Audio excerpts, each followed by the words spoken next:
Yo guys, what is up? Max on our first Descendant video, and today we're just making a quick guide for my Thunder Cage build. Now, the Thunder Cage is a really solid and reliable weapon for both mobbing and bossing. It's probably the best mobbing weapon that you get for a really long time, if not just the best mobbing weapon in the game. I don't think it's the best bossing weapon in the game, but with this game, it really pays off to invest heavily into one thing at a time and really flesh it out. And for basically the whole campaign and into the hard bossing, I've just invested into the Thunder Cage. I'm now clearing level 100 plus bosses. And so I wanted to break down my build and my setup. I hope you enjoy the video. Let's get right into it. Before we dive into the full build, I just want to quickly discuss your weapon level transmission and weapon readjustment, because it seems to be a topic that a lot of people are confused on. When you build a legendary weapon, such as the Thunder Cage, it will be level 1. As you can see, I've got a bunch of legendaries that are level 1. You can grab these legendaries and just infuse them into a level 100 weapon. They will increase their base stats. So all you need is a precision phase exchanger. You can build these for free. They take, I think, about an hour to build, and then you can craft them and upgrade any weapon. So if you find a weapon while you're leveling that you really like, you can actually bring it with you all the way up to level 100. It's the same thing for the Thunder Cage. Now, the next part that you need to understand about upgrading and building a weapon is the stats. Every weapon comes with 4 random rolled stats. How good those stats are based on like a rarity system. So you can have white rarity, blue, purple, and yellow. Obviously, like yellow or gold is going to be the highest stats. But the stat ranges and the rolls change based on the level of the weapon. So for example, if I have a gold roll on a level 1 weapon, and I upgrade it to 100, that gold roll will then change into a white tier roll, because the roll ranges change. So, like, for example, my firearm crit hit damage is only a 2% roll on a level 1 weapon, but on a level 100, that's obviously going to be a lot higher, and they don't upgrade whenever you upgrade your weapon. So if you're going to be taking a weapon from level 1 or level 20 to 100, you're going to need to make sure that you're engaging with the weapon readjustment system. Now, this is how you can really start to get some extra damage on your weapon. How this works is when you click on your weapon, you're going to be given your stats. This is my Thunder Cage. You use the fine adjustment control axes to re-roll these things.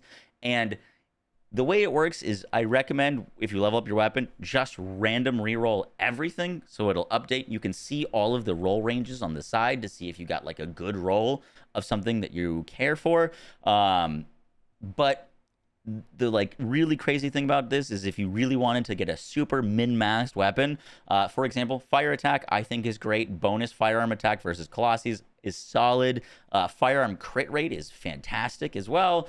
I could technically, I don't have the resources for this, but if I was close to a perfect roll on this, I could just roll off the fire attack or the firearm attack versus Legion of Immortality, and then all of my other stats would stay locked in place, and I could just roll this until I get a perfect 4 tier 4 gold weapon. I'd probably, if I'm going to be investing that heavily, I'd probably try to roll off the fire attack and try to get all gold stats. But this is just a way to try to hit good stats on your weapon. Now, in terms of what are good stats, I do recommend trying to roll a element on your weapon. Elements are nice just to have. If you're looking for a universally good element, chill is pretty solid because you'll slow enemies down, which is just quality of life. And then things like weak point damage, crit damage, and firearm attack are all great stats. The firearm attack percentage is probably one of the ones that I'd really look out for, as well as the firearm crit damage. These are big damage boosts that you can get, and that's kind of how it works with your weapon upgrading. There is one last little thing to consider, and that is the enhancing unique ability. When you enhance a unique ability, you can increase that weapon's unique ability, whether it's damage, its trigger rate, its area. On the Thunder Cage, it's basically all of them. So if you farm multiple Thunder Cages, you can increase the radius of its electric explosion. You can increase the amount that the electric explosion, or the rate that the electric explosion triggers. So once you get one legendary, That's kind of just the start of the journey. It's going to pay dividends to keep farming more of them if you really have a legendary that you enjoy. And that's what this little like dot, I know my camera's kind of blocking it, but this little dot is going to indicate on how many times you've upgraded your Thunder Cage. As you can see, I've upgraded it just once. Without further ado, this is our Thunder Cage build. I'm prioritizing crit damage, crit chance, weak point damage, a lot of just boosted extra damage, and increased fire rate. All of these things are fantastic to have. In terms of priority of leveling up your things, don't be shy about investing into the blue mons. The blue mons are actually really great, big, like bang for your buck when it comes to getting good return out of your mods. Better insight, better concentration is a really strong combo. These give you crit chance and crit damage.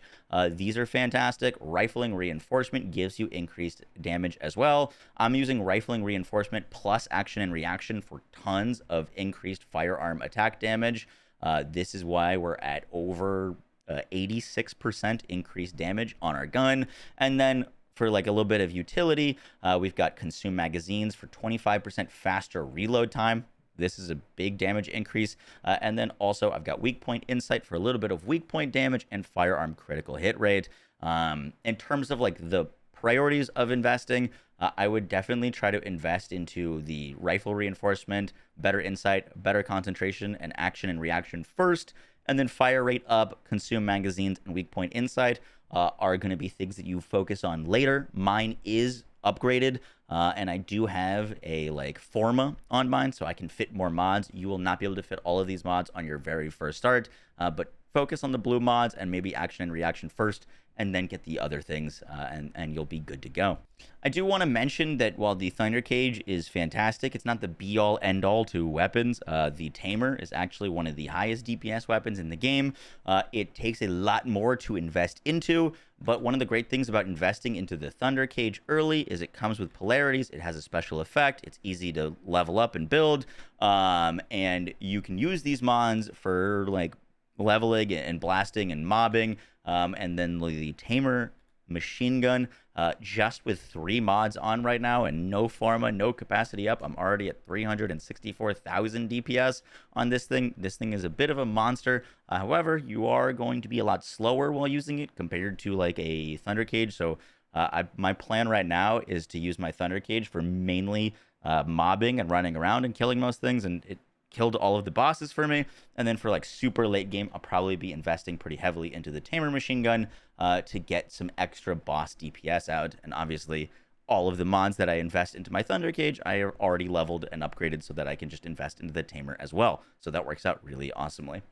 Guys, that is going to do it for the video. I hope you enjoyed. I will catch y'all in the next one. I'm always live streaming at twitch.tv/Moxie. If you got any questions, want to come hang out, talk first Descendant, I'll catch y'all in the next one. Take care. Peace.